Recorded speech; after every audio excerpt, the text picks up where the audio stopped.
As we move forward in building our new civilization and start to dive further into the Bronze Age, I now have some pretty fundamental tools and ingredients for cooking food. A variety of cookware, utensils, cooking oil, an oven, and fire. Potentially all the core essentials needed to cook almost anything. So in the coming weeks, I hope to explore the historical roots of many dishes, as well as hypothetical ones that could have potentially been made at various points in history. With the Super Bowl earlier this month and its most common appetizer, for today's episode, I want to take some inspiration and see if it might be possible to make my own hot wings, using my very limited Bronze Age era arsenal of tools, and see if I can make some primitive hot wings out in the wild over a fire. Everything we use comes from 8,000 generations of collective innovation and discovery, but could an average person figure it all out themselves and work their way from the Stone Age to today? That's the question we're exploring. Each week I try to take the next step forward in human history. My name is Andy, and this is How to Make Everything. Be sure to subscribe and turn on notifications so you don't miss the next step in this journey. Right now, we are currently at the year 3200 BCE, and the hot and spicy chicken wings involve two elements that were well within use by this era, but on opposite sides of the globe. Over several centuries, these two elements would spread around the world, become staple elements of cuisine in most cultures, and eventually inevitably collide to make the hot wing. To trace their path, let's start first with the source of the spiciness, the chili pepper. Originating in northeast Mexico, they were first eaten by humans by at least 7500 BCE and became one of the earliest agricultural crops in the Americas, spreading as far as parts of South America. Chili peppers get their spiciness from a collection of compounds called capsaicinoids, which act as defense mechanisms specifically against mammals, whose molars would crush and destroy the seeds, and produces a burning sensation wherever it makes contact to discourage consumption. Birds, however, do not have an apparent reaction and are free to eat and spread the seeds. For some reason, this compound that was originally intended to repel mammals like humans was found to bring an interesting flavor, the flavor of pain, to cuisine, and was widely cultivated. Once the Columbian Exchange occurred in 1492, it quickly spread around the world thanks to Portuguese traders. It was cultivated into many unique varieties. Before we began the reset, I planted a variety of different chili plants with the intention of extracting the capsaicinoids to make my own pepper spray. Hope to still get to that project later, but until then, I'm holding off on blinding myself. I planted green peppers, jalapenos, habaneros, ghost peppers, Trinidad Moruga scorpion, and Carolina reapers. The 7th, 2nd, and number 1 hottest peppers, at least at the latest sources I checked. Hotter and hotter peppers are already being bred. An early frost threatened them before they could fully develop, so I harvested some of them, and then also transplanted some inside to hopefully try and get them to finish maturing indoors. Got a variety of different peppers here. Don't remember what I planted where. These look like, I don't know. This is, I don't know what this is. These are jalapenos. I can at least harvest them for sure. And I think these are the Carolina Reapers. They're supposed to turn red. I'm supposed to go through a few different color changes, but they never made that far. Probably aren't going to, because it's already been the first frost, and they don't like it cold. Starting to get a little bit of it. Tasty. Oh, got a bell pepper. Ooh, getting some spice now. I don't know if I can transplant these indoors. I think I tried to grow habaneros. He's eager to come inside. It's cold out.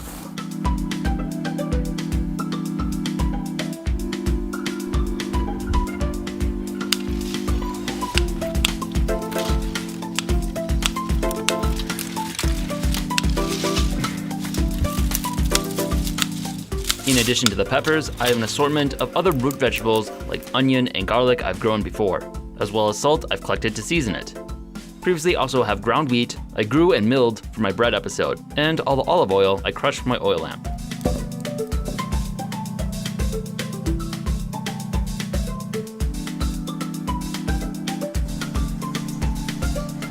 Also ahead of time, I'll need to make some apple cider vinegar like I previously made in the past, by letting some naturally present lactobacteria ferment a mixture of apples with some water and honey.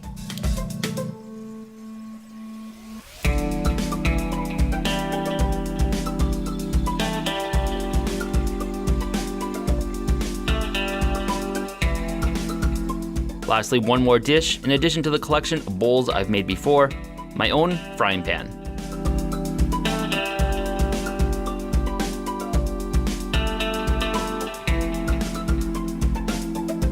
With those prepped, now I'll set up and get things cooking. All right, so we got a nice warm fire here on a chilly winter day. And I got all the ingredients now to make some hot sauce. Got the chilies I grew, the apple cider vinegar, it's been fermenting, as well as some onion and garlic, it's also been growing. Let's make some hot sauce. Pretty sharp, but it's just fat.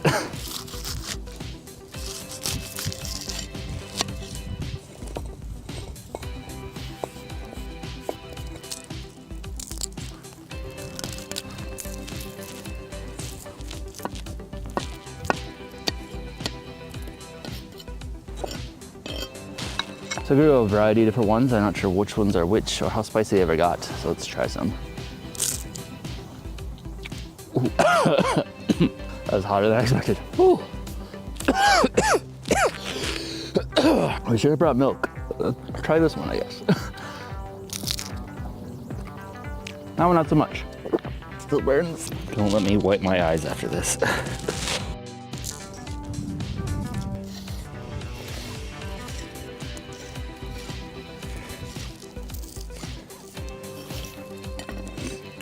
Drizzle some olive oil. Let frying up. Ooh, sizzling. That was quick. That's really good. Yeah. A little extra bit of soot in there. While the sauce is cooking up, let's prep some pan-fried bread that I can use for breading on the chicken. A ground flour, from the Utah mine. Push that up a bit.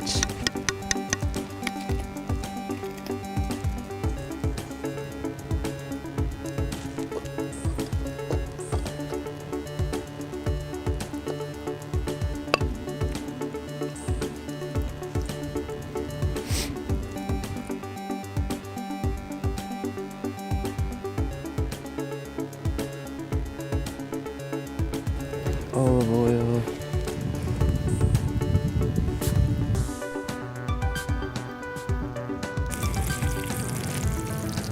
And more.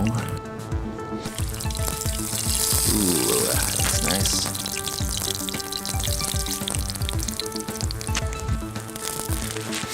Almost out. Gonna crush some more olives. Try and salt crystal. Didn't quite mix in.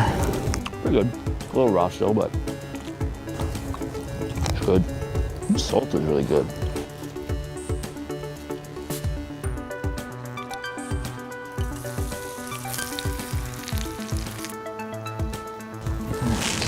So we got some nice fried dough balls. Just gonna leave them out to dry out and use it for the breaded chicken.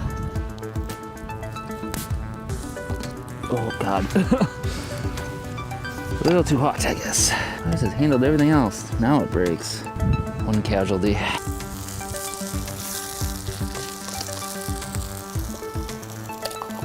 I put this into your blender so that I can make do here. It's a little sharper. All right. Put this in the bottle.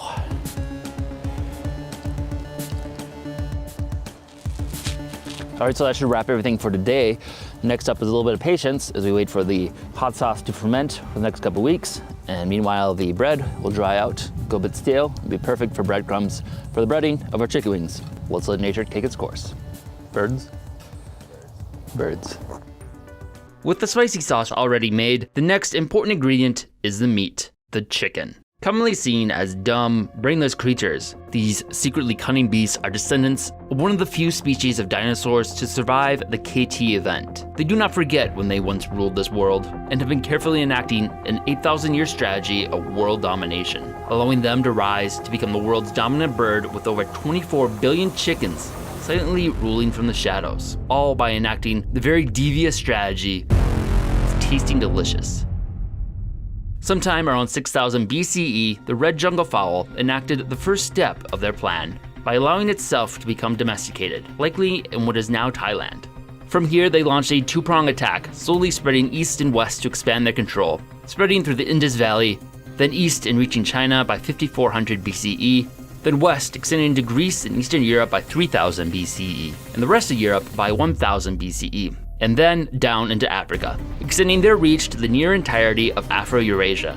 But still not satisfied, they still had their eyes set on the last frontier of the new world of the Americas, where they would base their stronghold as one of the most popular forms of meat to be consumed in the majority of it.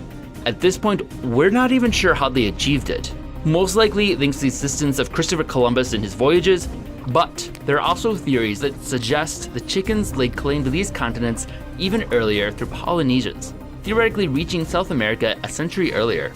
Recent evidence puts us on shaky ground though. Today, there is one last continent that stands in defiance of total chicken domination, Antarctica, which bans live chickens to help protect the indigenous penguins from their diseases. Nevertheless, these diseases have still managed to infect some penguins, leaving it only a matter of time before their complete dominance. What are the next stages of their dastardly plans? Who knows? But as a common vector for many diseases, we may already be entering the final endgame of their insidious plan. But in the meantime, let's make some wings. All right, so we're back. The hot sauce should be fermented now. The bread has gone nice and stale, and a chicken has died of natural causes. His head fell off, all of his feathers, very convenient. And he left us an egg. Let's make some hot wings. Gotta sharpen my knife. Every time I cut on the sandstone, it dulls it. One wing. Oh no, still alive. Trying to make a run for it. 2 wings. And then the rest of the chicken, we just throw in the fire. Cut off the wing tips. Those can be saved for chicken stock. Man. Break off the drumlet from the rest of the wing.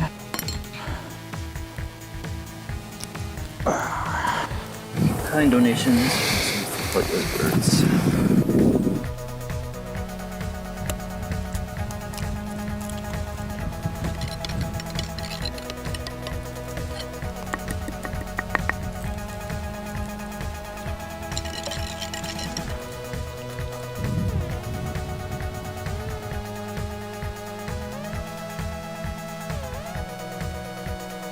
What's going on with that? Leaking out the oil, just flaming up, and that's gonna be an issue. Oof, smoke. Ugh. So I think we'll have to switch from the frying pan into the pot. It's a little difficult because we are limited in the number of containers, because the other one broke last time. And to be a little bit of juggling to get this breaded yolked bread fryer. Let's see if we can get this to work. Just throw it all in, I guess.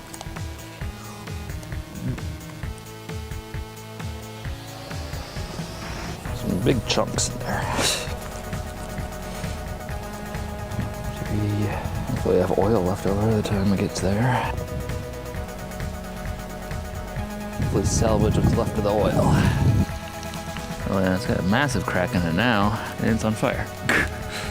Last pot. Alright, hope this doesn't break, and hopefully that's enough. Alright, then for the best results, you want to let it refrigerate before you fry them, and so we're just going to let it sit out here, because in Minnesota, the world is our refrigerator. Tons of this.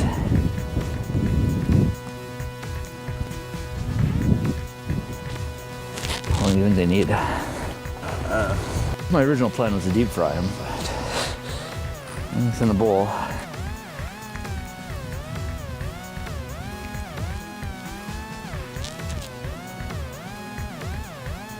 Pretty good. Could use some hot sauce.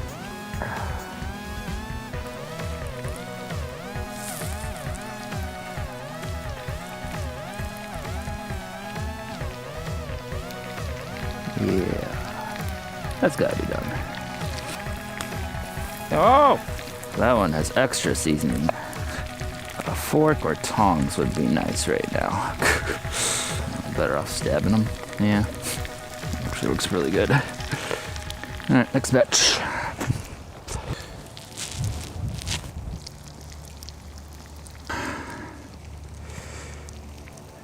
All right, time for the hot sauce. Ooh, nice and chunky, like everything. That looks really good. I'm a little afraid to try it after a little bite. All right, let's give it a taste and see if it can warm up. It's been getting kind of cold out here.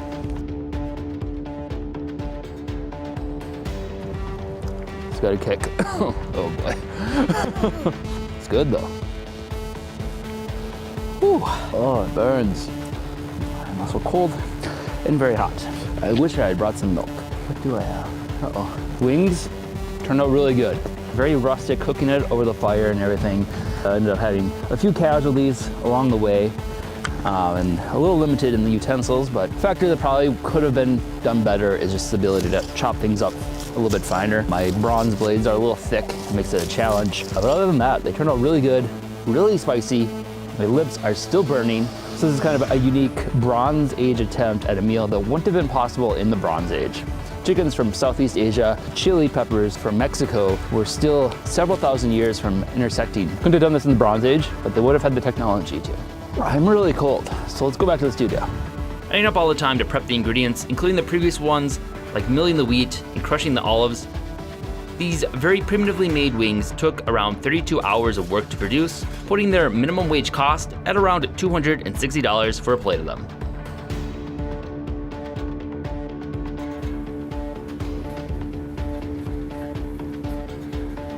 We ended up actually having a fair amount of leftover hot sauce, so our $75 patrons will be getting a bottle of that, and we're going to be looking into selling some of it in the near future.